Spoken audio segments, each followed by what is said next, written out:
Kami dari kelompok 8 akan menjelaskan tentang risiko operasional. Anggota kami yang pertama Maulana Aziz, yang kedua Seton Rudianto, yang ketiga Ibnu Sukma, yang terakhir Muhammad Hafid. Risiko operasional adalah risiko yang antara lain disebabkan oleh ketidakcukupan atau ketidakberfungsinya proses internal, human error, kegagalan sistem, atau adanya problem eksternal yang mempengaruhi operasional.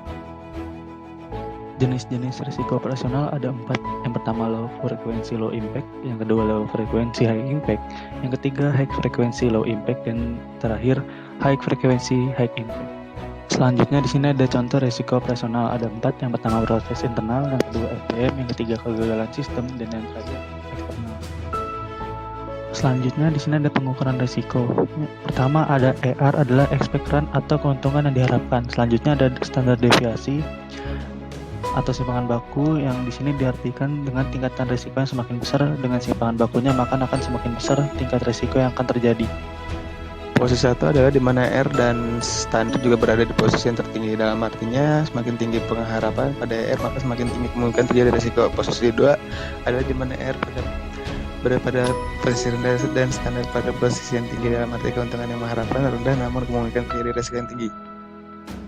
Posisi 3 adalah di mana R dan standar pada posisi rendah, dalam artian keuntungan yang diharapkan rendah dan kemungkinan terjadi risiko yang rendah. Posisi 4 adalah di mana R dan pada posisi tinggi dan standar pada posisi rendah.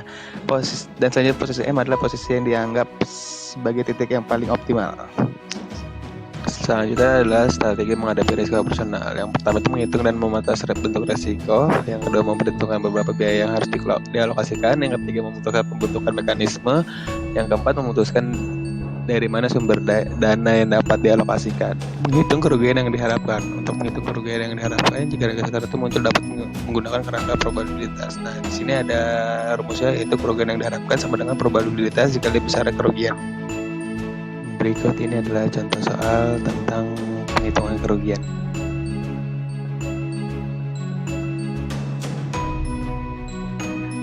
Berikut ini adalah penjelasan tentang soal yang tadi.